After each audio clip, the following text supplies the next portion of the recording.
अस्सलामुअलैकुम। उम्मीद है आप खैरियत से होंगे। जैसा कि प्रीवियस लेक्चर में हमने फ़िज़िक्स के प्रैक्टिकल बुक का कंप्लीट सॉल्यूशन ऑब्जर्वेशन कैलकुलेशन आपके लिए अपलोड की थी। इस लेक्चर में हम वाइस वाइवा को डिस्कस करेंगे। ये वाइस वाइवा तो होता तो बहुत इंपॉर्टेंट है, कहने को तो इसके 2 मार्क्स होते हैं, लेकिन इसको ईजी नहीं लेना चाहिए। वो एग्ज़ामिनर जो प्रैक्टिकल का पेपर लेते हैं वो इसी पे ही जज करते हैं कि आप में कितना पोटेंशियल है, आपको इन चीज़ों के बारे में कितना वेल नॉन है। तो जी आए बेटे, हम सबसे पहले प्रैक्टिकल करते हैं। 12.1 वेरीफाई करेंगे लॉ ऑफ रिफ्रैक्शन को यूजिंग ग्लास स्लैब को। देखें लॉ ऑफ रिफ्रैक्शन किसे कहते हैं। इंसिडेंट रे, रिफ्लेक्टेड रे और नॉर्मल सारे एक पॉइंट पे लाई करते हैं। इसी तरह दूसरा ये है कि एन रिफ्रैक्टिव इंडेक्स इक्वल किसके होता है, साइन आई और साइन आर। इसे हम स्नेल लॉ भी कहते हैं। तो बेटा इसी तरह इससे कुछ क्वेश्चन आंसर भी होंगे, उससे भी हम डिस्कस करेंगे। जिस तरह क्वेश्चन नंबर 1 है, कह रहे हैं कि रिफ्रैक्टिव इंडेक्स की वैल्यू मीडियम 2 की मीडियम 1 के लिहाज से है 2.4। कह रहे हैं कि एक्स की वैल्यू आपने फाइंड करनी है। तो इसमें देखें रिफ्रैक्टिव इंडेक्स का फार्मूला है sine i over sine r. आप डायग्राम देखिएगा, डायग्राम में आपको इंसिडेंट रे जो है उसका सरफेस के पॉइंट ऑफ व्यू से जो एंगल है वो 50 है, लेकिन आपने देखा यहाँ पे कि 2.4 इज इक्वल टू साइन 40 लिखा हुआ है। साइन का एंगल ऑफ इंसिडेंट 40 लिखा है। 40 कैसे आया हमारे पास? एंगल ऑफ इंसिडेंट किसे कहते हैं? Angle of incident is the angle between the incident ray and the normal. Incident और नॉर्मल के बिटवीन जो एंगल बनता है उसे हमने एंगल ऑफ इंसिडेंट कहना है। तो इसीलिए जो 50 है इस 90 में से जब 50 माइनस करेंगे तो हमारे पास 40 ये एंगल ऑफ इंसिडेंट आ जाएगा। इसी तरह हमने आर निकालना था तो सारा कैलकुलेशन की, तो उसके बाद आर हमारे पास 15 आ गया, लेकिन हमने निकालना एक्स की वैल्यू है, एंगल ऑफ एक्स निकालना है। एंगल ऑफ एक्स क्या है? वो एंगल जो सरफेस और रिफ्लेक्टेड रे के बिटवीन बनेगा, लेकिन हमारे पास जो आर है ये एंगल ऑफ रिफ्लेक्शन है। इसीलिए ये वाला एंगल एक्स फाइंड करने के लिए हम ये करेंगे नॉर्मल माइनस जो है रिफ्लेक्शन करेंगे। तो ये देखें कि 90 माइनस 15 करेंगे तो 75 हमारे पास आंसर आ जाएगा। बेटा इसी तरह ये क्वेश्चन 1 मैंने आपको बताया। इसी तरह के ये बहुत ज़्यादा क्वेश्चन हैं, इनका सॉल्यूशन है, आप इसे रीड कीजिएगा। अगर जो अंडरस्टैंड नहीं होगा आप कमेंट में बताइएगा, इंशाल्लाह उसकी वीडियो भी आपके लिए हम सेंड कर देंगे। तो ये हमारे पास नंबर ऑफ़ प्रैक्टिकल्स हैं, उनके फिर नंबर ऑफ़ क्वेश्चन हैं, ये बहुत सारा ब्रीफली हुए हैं। तो मैं फ़िलहाल आपको इसी ना पिक्चर भेज रहा हूँ, लेकिन जिसके जो लेंथी क्वेश्चन होंगे, जो अंडरस्टैंड नहीं हो पाएंगे, उसको मैं आपको डिस्कस करूँगा। तो बेटा इसी तरह जो है हमारा सेकंड प्रैक्टिकल जो है उसमें देखें 12.2 वाले में देखें वो कह रहे हैं कि रिफ्रैक्टिव इंडेक्स फाइंड करना है वाटर का कनकेव मिरर को यूज़ करते हुए। अब तो बेटा जी कनकेव मिरर किसे कहते हैं? जिसकी ऐसा मिरर जिसकी इनर साइड कर्व हो उसे हम कनकेव मिरर कहते हैं। इसकी बैकग्राउंड फॉर्मेशन भी आपके सामने है। इसी तरह जो है इसके नंबर ऑफ़ क्वेश्चन भी हैं। इस तरह कह रहे हैं कि on the diagram draw the path of ray of light from the coin of her eye से देखेंगे इसकी डायग्राम क्या बनेगी, वो आपको दिखा रहे हैं कि इमेज जो है वो उधर बनेगी एक्स पॉइंट पे, लेकिन होता जो कॉइन है वो बिलो है पॉइंट पे होता है। इसी तरह ये सारे क्वेश्चन हैं, इन क्वेश्चन का सॉल्यूशन आपके सामने है। ठीक है बेटा जी। इसके बाद हमारे पास जो नेक्स्ट प्रैक्टिकल है उसे भी हम देखेंगे। उसमें यह है कि determine the critical angle of glass using semi circular glass slab. Glass slab को यूज़ करते हुए हमने वो क्या है इम्पोर्टेंट चीज़ इसमें यह है कि सेमी सर्कुलर ग्लास स्लैब हम यूज़ करेंगे। उसमें हमारे पास लेज़र लाइट होगी। लेज़र लाइट को यूज़ करते हुए हमने क्रिटिकल एंगल भी फाइंड करना है। उसमें डिफरेंट आपके पास क्वेश्चन होंगे, सीरीज ऑफ क्वेश्चन होंगे जो आपसे पूछे जा सकते हैं। तो इन क्वेश्चन का आप आंसर इजीली देख सकते हैं, कोई टफ इतना आपके लिए नहीं हो गई है। इसी तरह जो नेक्स्ट क्वेश्चन है वो भी आप देख सकते हैं कि उसमें 12.4 है कि ट्रेन में पाथ ट्रेस करें लाइट की रे का ग्लास प्रिज्म में से, जिसमें हम एंगल ऑफ डेविएशन फाइंड करें। देखना है इंसिडेंट रे जो है ये कर्व हो रही है, ये बेंड हो रही है, किस वजह से हो रही है? ये प्रिज्म की वजह से हो रही है। इसी तरह आप ये चीज़ ध्यान में रख सकते हैं कि जो ग्लास स्लैब है उसमें जो इंसिडेंट रे और इमर्जेंट रे है ये आपस में पैरेलल होती हैं, लेकिन प्रिज्म में ये होता है कि हमारे पास जो इंसिडेंट रे और इमर्जेंट रे है ये आपस में पैरेलल नहीं होती, इनका जो पाथ होता है वो चेंज होता है। तो ये इस प्रैक्टिकल के पॉइंट ऑफ व्यू से ये इंपॉर्टेंट क्वेश्चन है। इसी तरह बाकी क्वेश्चन भी आपके पास इंपॉर्टेंट होंगे। आपको पता होना चाहिए वैल्यू कितनी आ रही है कैलकुलेशन के लिहाज से। आपने अगर खुद कैलकुलेशन किया तो वेल एंड गुड, अगर नहीं की हुई तो आप हमारी कैलकुलेशन देख सकते हैं, उसको फॉलो करते हुए फिर आप आंसर भी उसके अकॉर्डिंग बता सकते हैं।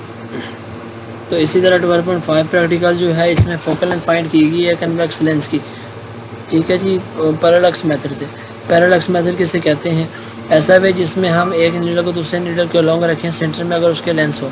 क्या एक नीडल जिस नीडल से आप देखेंगे क्या उसकी टिप जो एंड पे नीडल पड़ी है लेंस की अदर साइड पे, क्या दोनों की टिप आपस में मिलेंगी? अगर मिल रही हो तो पैरेलक्स नहीं होगा। पैरेलक्स कम नहीं होगा जब आप लेफ़्ट राइट मूव करें तो जो उसकी टिप है वो भी लेफ़्ट राइट होती रहे, सेपरेट ना हो। इसी तरह बाकी चीज़ों के बारे में भी आपको पता होना ज़रूरी है। जिस तरह रियल इमेज किसे कहते हैं? ऐसी इमेज जो है जिसमें लाइट की रेज असल में पास हो और इमेज बने तो उसे हम रियल इमेज कहते हैं। और विजुअल इमेज किसे कहते हैं? कि हम कहते हैं कि जो लाइट पास असल में पास नहीं होती लेकिन हमें आती हुई वो जो है ना फील होती है। तो उसमें होता ये है कि एक ऑब्जेक्ट है जिसे हमने रखा हुआ है कनकेव मिरर पे और इसके फोकस पॉइंट पे, तो कह रहे हैं कि रिफ्लेक्टेड जो रेज़ हैं वो मिलती नहीं हैं लेकिन वो हमें मिलती हुई मालूम होती हैं। तो इसलिए जो है वहाँ पे जो इमेज बनेगी वो वर्चुअल बनेगी होंगे। तो इसमें ये देखिएगा 12.6 प्रैक्टिकल, उसमें भी यही डिफ़ाइन सारा किया हुआ है।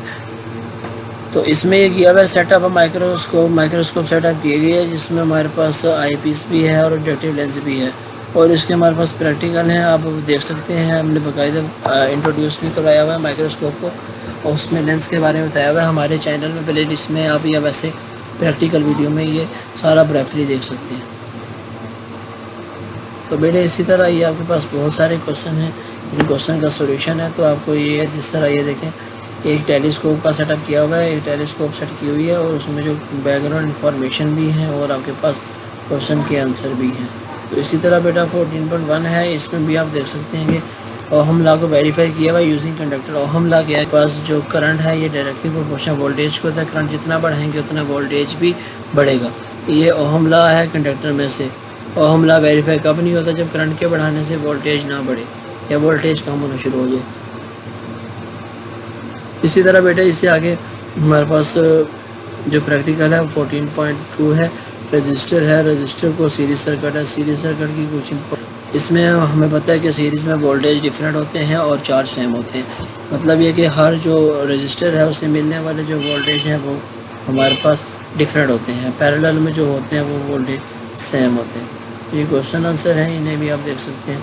इसी तरह ये है कि हमारे पास इसी तरह जो पैरेलल सर्किट होता है, पैरेलल सर्किट में आप देख सकते हैं कि जो वोल्टेज होते हैं वो सेम होते हैं। मतलब कि इस सर्किट में जितनी डिवाइस लगी होती हैं, जितनी अप्लायंसेस, जितने कंपोनेंट होते हैं, सबका जो वोल्टेज होते हैं वो एक जैसे होते हैं, लेकिन जो चार्ज होते हैं हर एक के मगर डिफरेंट होते हैं। तो बेटा ये डायग्राम आपको देख सकते हैं 14.3 वाले में। तो इसी तरह बेटा इससे आगे भी हमारे पास और प्रैक्टिकल इसी के बारे में ही क्वेश्चन आंसर हैं, वो सारे आप देख सकते हैं। इसके पैरेलल सीरीज सर्किट के जो हैं वो एडवांटेजेस भी हैं और डिसएडवांटेजेस भी हैं।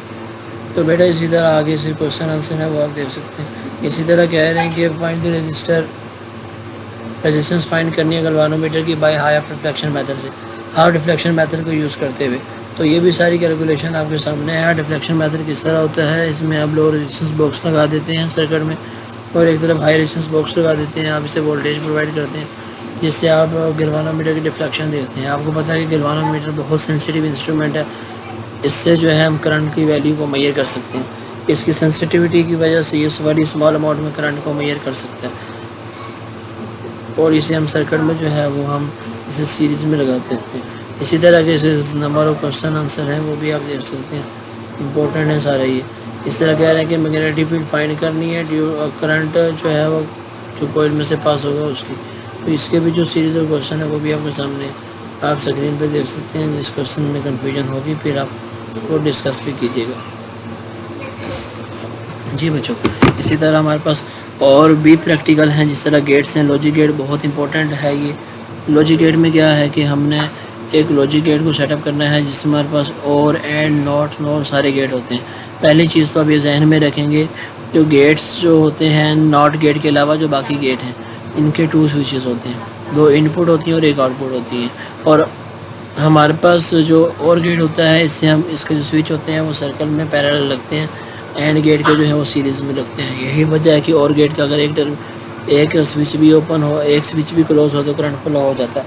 और इसी तरह जो एंड गेट है उसमें अगर दोनों में से एक स्विच भी ओपन हो गया तो करंट फ्लो नहीं होगा। इसी तरह नॉट गेट है जिसकी इनपुट अगर हम 0 देंगे तो आउटपुट 1 आएगी, मतलब ये रेसिप्रोकल, इसमें इन्वर्ट काम होता है।